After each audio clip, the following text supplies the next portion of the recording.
जय श्री हरि। ओम नमः शिवाय। प्रिय भक्तजनों, आप सभी का मायरा वॉइस चैनल में हार्दिक स्वागत है। आप सभी का दिन शुभ और मंगलमय हो और विष्णु भगवान आप सभी पर अपनी कृपा दृष्टि बनाए रखें। आज की इस वीडियो में हम सुनेंगे पौष माह का अध्याय 16, जिसमें विष्णु पुराण का अध्याय 16 सुनाऊंगी। तो प्रेम से बोलिए, विष्णु भगवान की जय हो। मृत पूर्वजों को भोजन के रूप में अर्पित की जाने वाली वस्तुएं, निषिद्ध वस्तुएं, श्राद्ध को दूषित करने वाली परिस्थितियां कैसे बचें। इक्ष्वाकु द्वारा सुने गए पितरों या पूर्वजों के गीत। और वह ने आगे कहा, पितरों को 1 माह तक चावल या अन्य अनाज, घी, मछली, खरगोश, पक्षी, सूअर, बकरी, मृग, हिरण, कोयल या भेड़ का मांस या गाय के दूध और उसके उत्पादों से तृप्त किया जाता है। वे हमेशा मांस सामान्य रूप से संतुष्ट रहते हैं और विशेष रूप से लंबे कान वाले सफ़ेद बकरे के मांस से, गेंडे का मांस, काला शाक, जड़ी बूटी और शहद भी पूर्वजों के समारोह में पूजे जाने वाले के लिए संतुष्टि विशेष स्रोत है। उस मनुष्य का जन्म उनके पूर्वजों के लिए संतुष्टि का अवसर है, जो गया में उचित समय पर उनके शोक संस्कार करता है।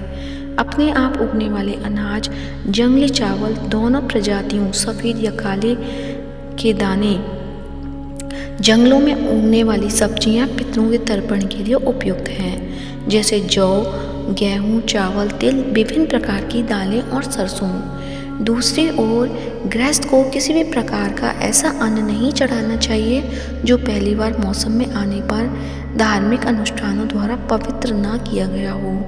ना ही राजमा नामक दाल, ना ही बाजरा, ना ही मसूर, ना लौकी, ना लहसुन, ना प्याज, ना रात का कीड़ा, ना ऊंट का कांटा, ना नमक के रेगिस्तान का फूल, ना लाल सब्जी का अर्क, ना ही कोई भी चीज़ जो नमक की तरह दिखती है, ना ही कोई ऐसी चीज़ जो सराहनीय ना हो, ना ही वह जल श्राद्ध में चढ़ाने योग्य है। जो रात्रि में लाया गया हो या त्याग किया गया हो, या इतना कम हो कि गाय तृप्त ना हो सके, या जिसमें दुर्गंध आती हो, या जो झाग से भरा हो। अविभाजित खुर वाले पशुओं जैसे ऊंट, भेड़, हिरण या भैंस का दूध पितृ तर्पण के लिए अनुपयुक्त है। यदि शोक संस्कार को नपुंसक, समाज से बहिष्कृत व्यक्ति, विधर्मी, शराबी या रोगी व्यक्ति, मुर्गा, नंगा तपस्वी, बंदर, ग्राम, डायन, गर्भवती स्त्री, अशुद्ध व्यक्ति या शव वाहक देख ले तो ना तो देवता और ना ही पूर्वज उस भोजन को ग्रहण करते हैं। इसलिए समारोह को सावधानी पूर्वक बंद स्थान पर किया जाना चाहिए। कर्ता को चाहिए कि वह भूमि पर तिल डाले और दुष्ट आत्माओं को भगाए। उसे ऐसा भोजन नहीं देना चाहिए जो दुर्गंध युक्त हो, या बाल या कीड़ों से दूषित हो, या खट्टा दलिया मिला हो, या बासी हो।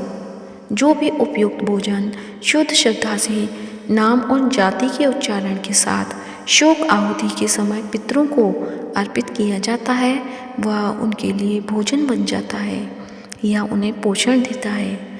हे पृथ्वी के राज, पूर्व काल में पितरों का यह गीत मनु के पुत्र इक्ष्वाकु ने हिमालय पर्वत की चोटी पर स्थित कलाप नामक वन में सुना था।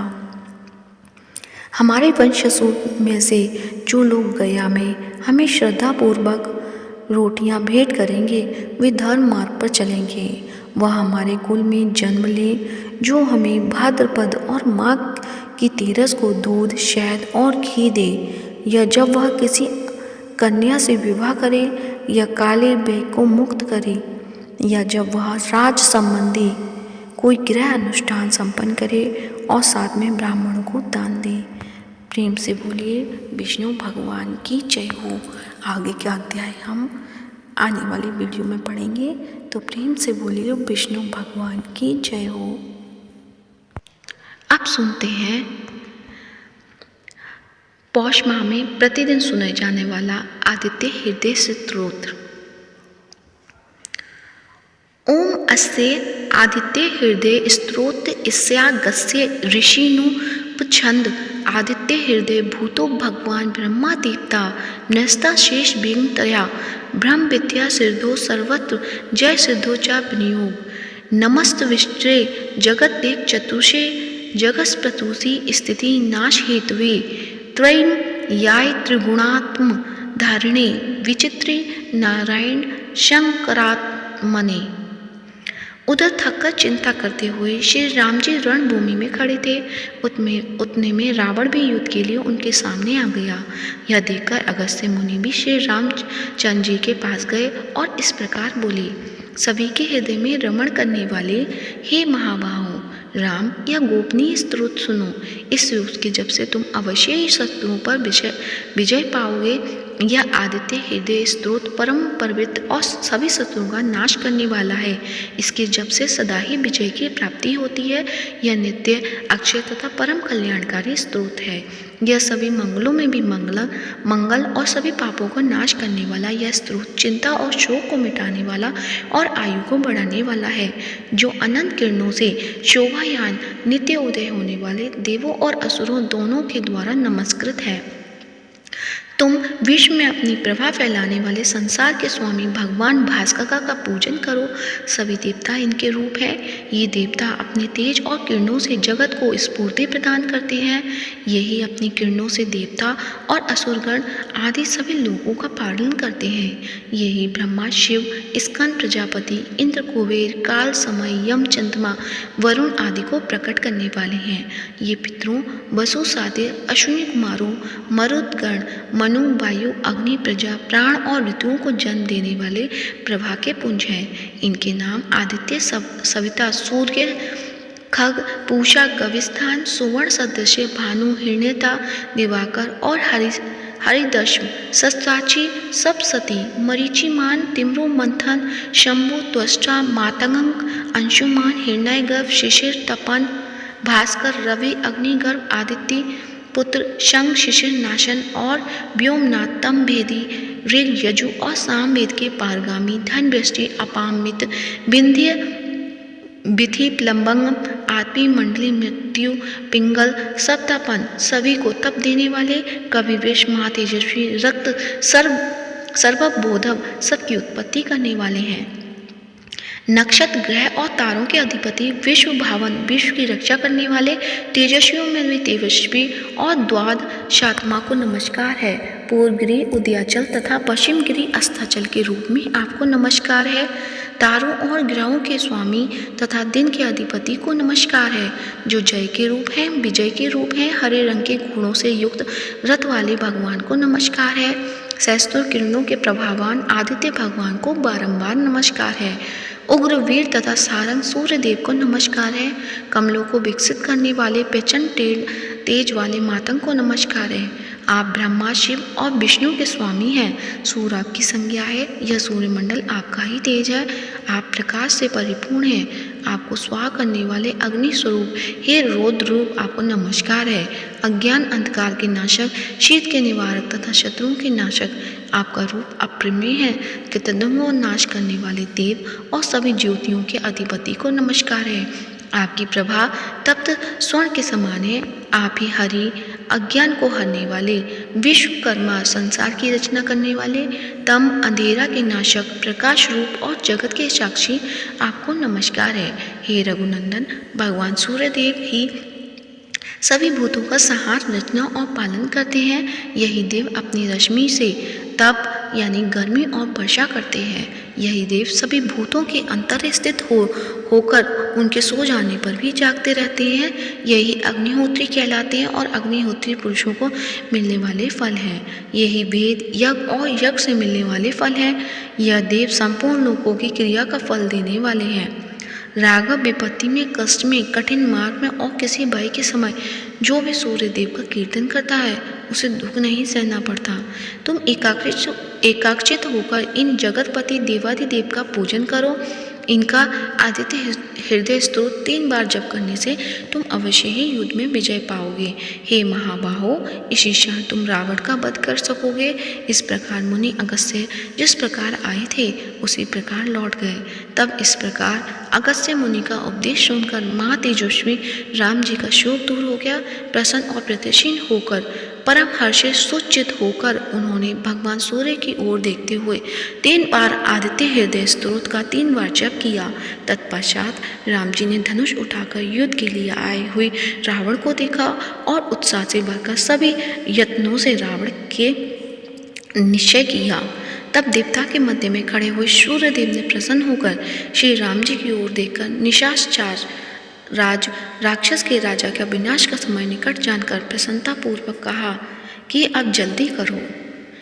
इत्यादि श्रीमद् रामायणे वाल्मीकि आदित्य काव्य युद्ध कांडे 25 सर्ग। वो सच्चे दरबार की जय हो, सूर्य भगवान की जय हो। अब सुनते हैं लप्सी और तप्सी की कहानी। सभी कहानियों के बाद इस कहानी को अवश्य सुनना चाहिए। और यह भी कहा जाता है कि लप्सी का फल लप्सी को मिले, तप्सी का फल तप्सी को मिले और हमारी पूजा पाठ का फल हमें मिले। अब सुनिए लप्सी तप्सी की कहानी। एक लप्सी था, एक तप्सी था। तप्सी हमेशा भगवान की तपस्या में लीन रहता था। लप्सी रोजाना 1.25 सेर की लापसी बनाकर भगवान का भोग लगाकर जीम लेता था। एक दिन दोनों लड़ने लगे।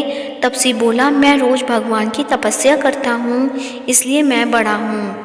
लप्सी बोला, मैं रोज भगवान को 1.25 सेर लापसी का भोग लगाता हूँ, इसलिए मैं बड़ा हूँ। नारद जी वहाँ से गुजर रहे थे। दोनों को लड़ता देखकर उसने पूछा कि तुम क्यों लड़ रहे हो। तप्सी ने खुद के बड़ा होने का कारण बताया और लप्सी ने अपना कारण बताया।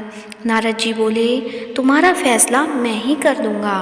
दूसरे दिन लप्सी और तप्सी नहाकर अपनी रोज की भक्ति करने आए तो नारद जी ने छुपकर 1.25 करोड़ की एक अंगूठी उन दोनों के आगे रख दी।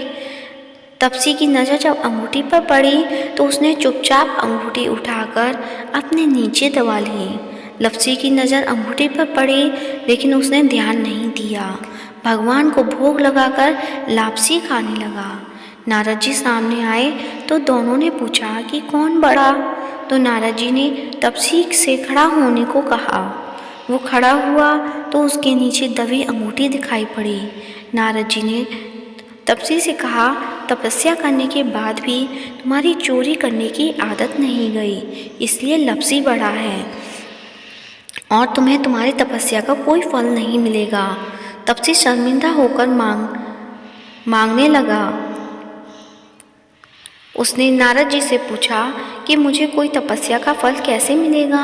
नारद जी ने कहा, यदि कोई गाय और कुत्ते को रोटी नहीं बनाएगा तो फल तुझे मिलेगा। यदि कोई ब्राह्मण को भोजन करवाकर दक्षिणा नहीं देगा तो फल तुझे मिलेगा। यदि कोई साड़ी के साथ ब्लाउज नहीं देगा तो फल तुझे मिलेगा। यदि कोई दिए से दिया जलाएगा तो फल तुझे मिलेगा।